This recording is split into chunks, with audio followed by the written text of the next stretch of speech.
Hi, and welcome to the latest episode of History You Didn't Know But Should. I'm Ray. And I'm Chris. And today we're going to be going back to the Civil War era, and we're going to be looking at a guy called Thomas Nast. And Chris, when I think about Thomas Nast, he's sort of the very epitome of history you didn't know but should, because I can guarantee that every American, at least, listening to this podcast has seen the work of Thomas Nast, but they probably don't know anything about the man. Yeah, and it is fascinating to study this individual and recognize that so many symbols and things that we're familiar with all come from the literal hands of this guy who has been called the father of American caricature. Basically, one of probably the most famous cartoonists ever to have walked on this earth.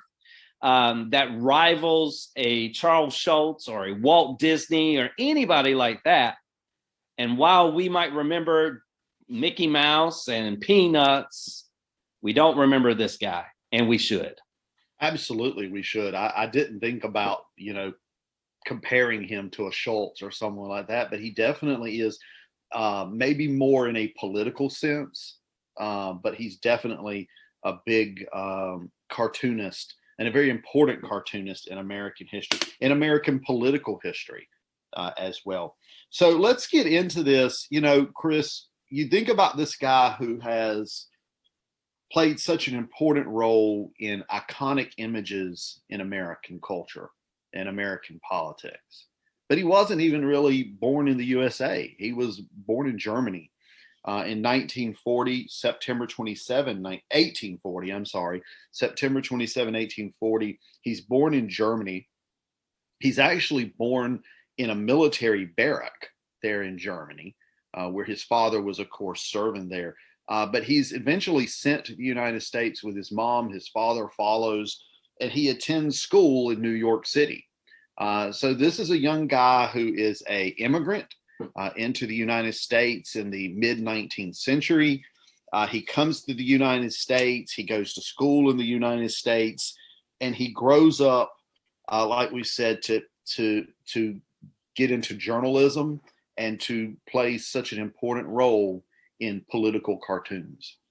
Yeah, and we need to go back and recognize that when we talk about his studying of art and learning how to do all of these things, that happens at the age of 14. So yeah. He is a teenager when he really grasped the concept of cartooning, if that's a word, and doing these drawings and all. And I think it's also important that the reason that he comes to New York or comes to America is because, as you mentioned, his father, who, was really worried and scared of kind of the political climate that was going on in Germany during this time. And I think that he felt very uncomfortable, and in an effort to protect his family, he sent them over to New York and said, "You go over there. I'm going to finish up my duty in the service, and then I'm leaving and coming as well." And so, at the age of 15, Nast gets his first job working, I think it was for the New York Illustrated News. And he starts working, covering a lot of different things. He's covering prize fights and some elections and all kinds of things. And next thing you know, he gets probably what is known as the premier job during that time, which is working for the company or the publication called Harper's Weekly. And that's when it really takes off for Thomas Nast. And he was such an important figure for Harper's Weekly, because if you think about this period, the 1850s, the 1860s, there's a lot of people in America at this point who, who maybe are illiterate, can't read. There's a lot of people who can. But Nast's cartoons, the images he draws, is going to reach more people than an article, and we see that even today. A headline or a picture can sometimes impact more people than a long article. And so this is something that he definitely was able to capitalize on. Sometimes he's known as the father, as you said, of American political cartoons. And when we think about his political cartoons, the two that I think are the most iconic are the Democrat donkey and the Republican elephant. And everybody knows these images. If you turn on the news and you see a red elephant, I got to make sure I get my colors right here, and a blue donkey, that everybody knows which party is associated with which image. And I think that is thanks to Thomas Nast's work, that he popularized these images. And I think the best way for our listeners to kind of picture what Thomas Nast was doing is think about these courtroom sketches. How sometimes cameras are not allowed into a courtroom. And so you have these artists who go in and they draw what's taking place within that courtroom setting. And it gives you a look into what's taking place, because we can't watch it with cameras, or we can't physically be in there. And so Thomas Nast comes about during the Civil War, when he's really engaged in his reporting skills and his drawings. And so he's visiting these battlefields, and then he's drawing, right? And then, he would send those back to the magazine, and then these engravers would put them into wood engravings, and then it would make it into the newspaper. And that's how people found out. I mean, Ray, there's a lot of people that would much rather read a cartoon than read a news article, because what you can gain out of a cartoon in a shorter amount of time than reading this long article. Plus, it's more engaging, it's got illustrations, and it's just exciting. And so, Nast is kind of coming into the forefront, in which he is reporting the news from the battlefield and letting people know what's happening on a weekly basis. And I think it's important also because political cartoons, as much as Thomas Nast presented the donkey and he presents the elephant, there is no mistaking that Thomas Nast was a radical Republican. He was progressive. He was nationalistic. He was a Protestant wing of the Republican Party, and was a fierce supporter for the Union cause. And he uses his paintings to basically pull out this explanation, or his viewpoint, that the Civil War was a useless war, and that everything that the South was doing was destroying what this nation was all about. So he uses cartoons, as a way to get the readers engaged, but also to make a message. Yeah, and let's talk about the donkey for a minute, or the jackass. I mean, let's be honest about what he was going for there. The donkey is first, I guess, sort of attributed to the Democrat Party going back to the administration of Andrew Jackson, 1829, and for 8 years. But Thomas Nast takes this donkey, this jackass, and puts it in political cartoons that really tell a powerful story. So the first one that we want to talk about was published on January 15, 1870 in Harper's magazine. And in this cartoon, you have a picture of a lion laying apparently injured on the ground. You have a donkey kicking with his back legs this lion. So this donkey is kicking this lion. And if you look at the cartoon, on the donkey is the word Copperhead Papers. And the Copperheads, for our listeners who don't know, were Northern Democrats who opposed the Civil War. And like Chris said a few minutes ago, Thomas Nast was not an unbiased reporter of the news. His bias, his beliefs as a Republican, as a Unionist, are coming through loud and clear here. and this donkey is kicking this lion, and the lion has Edwin Stanton's name on it. And this man, of course, was the Secretary of War for Abraham Lincoln. And what's significant about this is that Stanton had just died in December of 1869, and this is January of 1870. So basically, what he's trying to get across here is that the Copperheads, these Northern Democrats, in their effort basically to oppose the war, to oppose war policy, to want this sort of quick settlement with the South, the Copperheads were, I guess, dishonoring Edwin Stanton in some way, and it was seen as, you know, they were hurting the nation with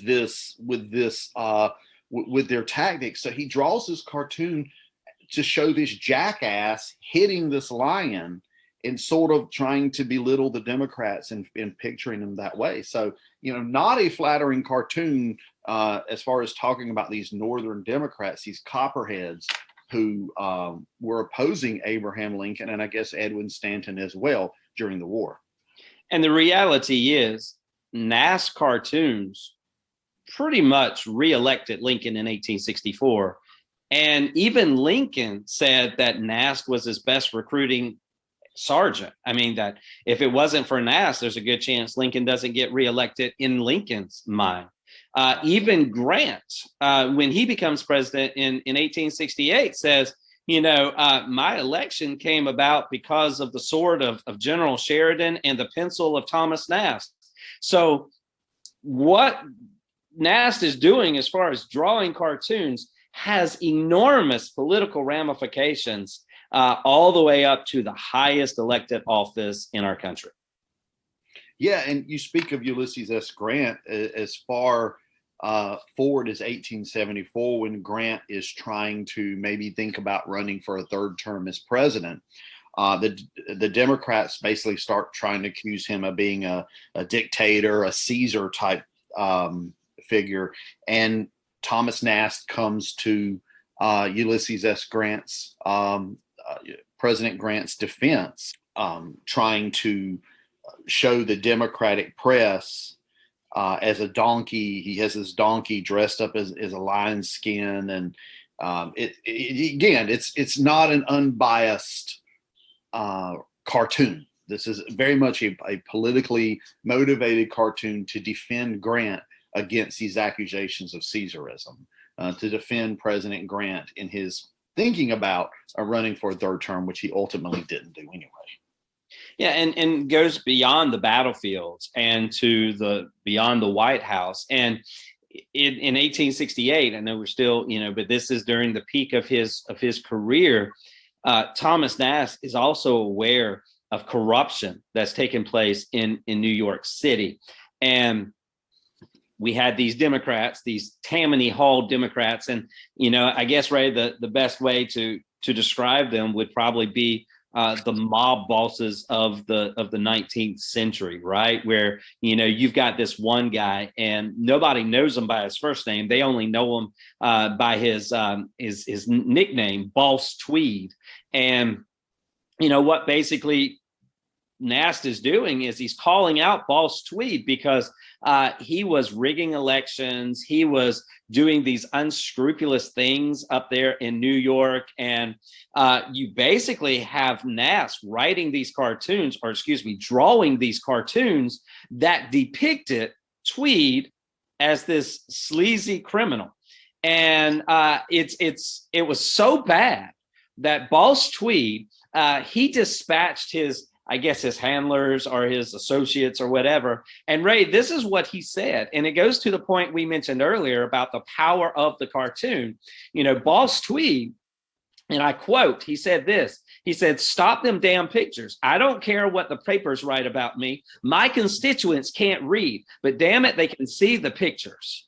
And It's that right there that just shows that the power of Thomas Nast and what he's doing, so much so that Boss Tweed has to leave the country. He eventually gets caught. He gets put in jail. He manages to escape from jail and he flees to Spain. And it's funny that he is recognized in Spain by an individual who could not read English, but had seen Nast's cartoon depicting Boss Tweed while Tweed was sipping coffee in a cafe in Spain. And this official who couldn't read English, but saw the picture, arrested Boss Tweed. And so I just think there is great power in cartoons. Absolutely. And Tweed goes back to jail where he dies in 1878. So the power of the cartoon, who would have thought? We've talked a little bit about the donkey, the jackass. Now I want to talk about the elephant. Where did he get the Republican elephant from? And it's interesting to me when I look at the cartoon where he sort of premieres the elephant, I guess you could say, and I think about it, it's not actually premiered in a very positive way. It's 1879. The election of 1880 is cranking up, and Thomas Nast, of course, can't help but to get involved in the election of 1880. He wants to to influence the outcome of the election. And in that particular election, you had Republican James Garfield, who I believe, Chris, we did an episode on, didn't we? Because, of course, he was assassinated at the train station there in D.C. And he was going against Pennsylvania Democrat Winfield Scott. So it's Garfield v. Scott in the election of 1880. But of course, it's still very early here. So in this cartoon in 1879, Nast shows a leading politician in the Democrat Party grabbing a donkey, and it looks like this donkey's sort of heading over a cliff, and the cliff is labeled financial chaos. Of course, one of the big issues that was driving the election of 1880 was the issue of the gold standard and inflation and all of that. So you have this politician trying to maybe pull the Democratic donkey out of this ditch, off this cliff of financial chaos. And in the background, you have the Republican elephant is laying on the ground, looks like he's sick or injured. He's sort of in the background, showing the Republicans as a party maybe that had left its roots and had pulled away from what it was supposed to be. So it was sick and dying and really wasn't what it had meant to be. So you had this very powerful cartoon, and you had this premiere of this elephant representing the Republican Party. And once again, you have the jackass representing the Democrat Party going off the cliff into financial chaos, but trying to be saved by a leading Democrat politician who I guess is trying to pull the party back away from that brink. Yeah. And, just one other fine detail about these images that he's drawing.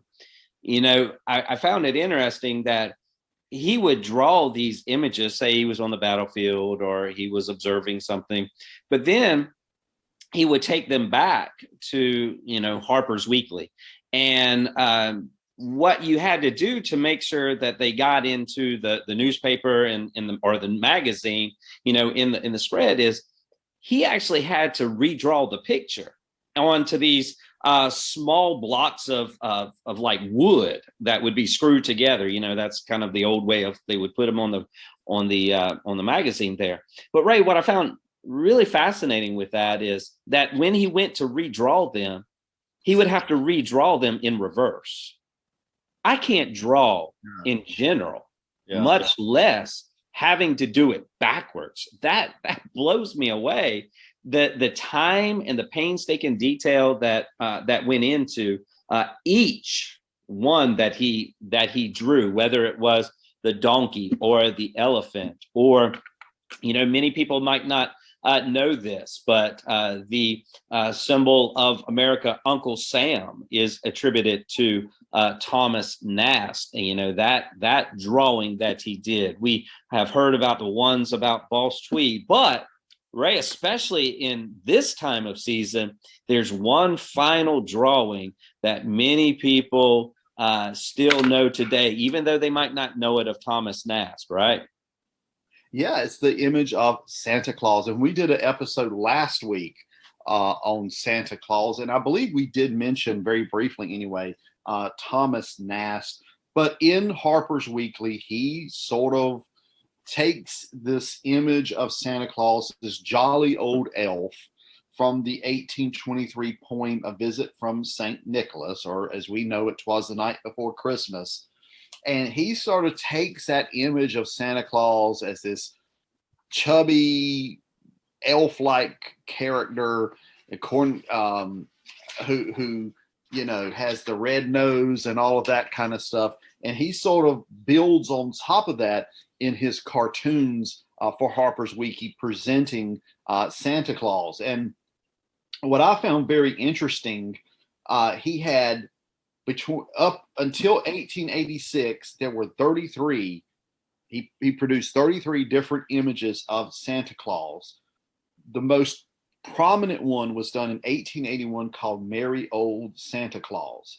And you can look at that cartoon online, just type in Thomas Nast Merry Old Santa Claus, and it looks to the average eye that this is just a painting or a picture of Santa Claus. But actually what I learned was that this is propaganda. I mean, he's still on that political propaganda, that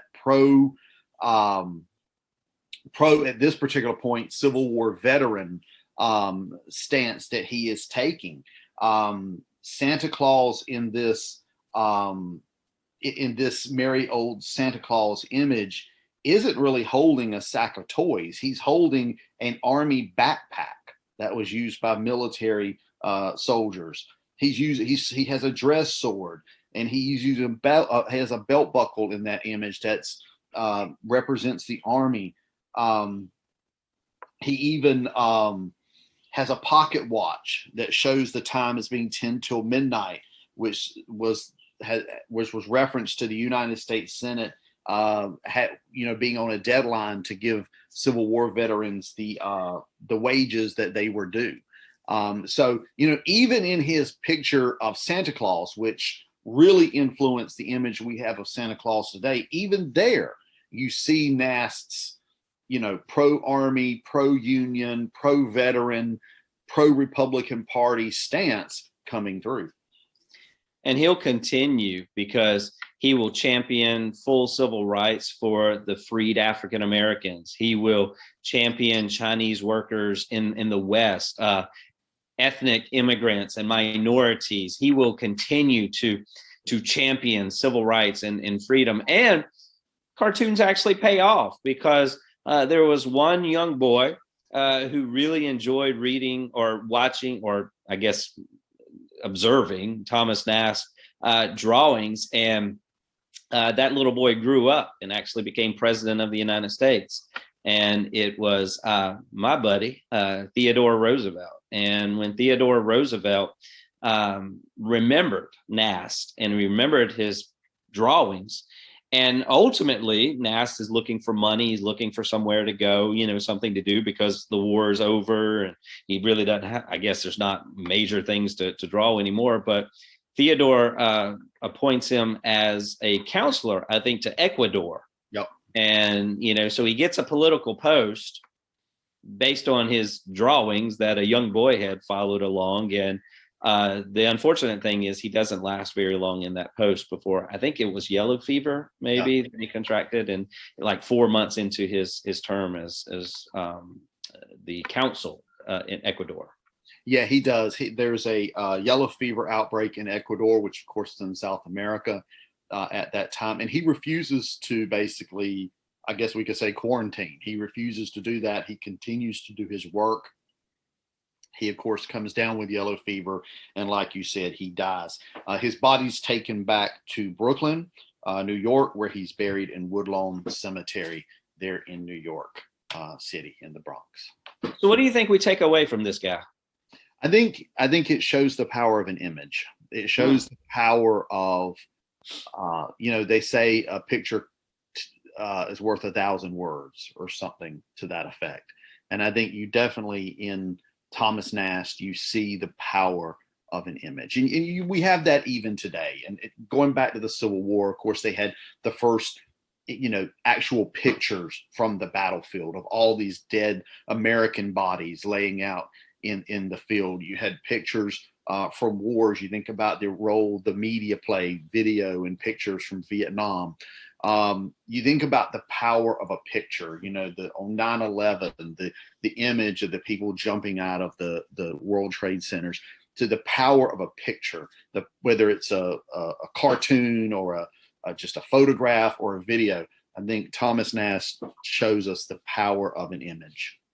And also that the image lasts. Yeah. That the image has a legacy. As you mentioned, that one image that you talked about as far as Christmas, and how many details you can place into an image that covers a wide range of subjects. You can't necessarily do that in an article, because the article goes all over the place. If you do that, people lose focus. But in an image, all you've got to do is mention or show that watch and that time. You show that bag. Images stay with us. We recall where we were when we saw that image, or we saw that event, or those things stick with us. And even someone like Thomas Nast, the Republican Party, the Democratic Party, the fabric of our society, Uncle Sam, Santa Claus, it all comes back to that one guy, that one person who not only created an image, but an image that has stood the test of time. And nobody really knows about him, but just the image. Yeah. Something to be said about that too. They know his work, they just don't know him. Yeah. Well, I hope our listeners have enjoyed this episode, learning about history they didn't know, Chris, but they definitely should. We ask you to share this podcast with family and friends if you've enjoyed it. We're available, of course, on Sounder FM, Google Podcasts, Spotify, Stitcher. We're also on Facebook and Twitter. You can look us up on any of those platforms. Share the podcast with your family and friends. If you have show suggestions, topic suggestions, comments, you can always email us at historyyousshouldknow@gmail.com. That's history, the letter you should know, @gmail.com. We always appreciate hearing from our listeners. So until next time, I'm Ray. And I'm Chris. And we'll talk to you later.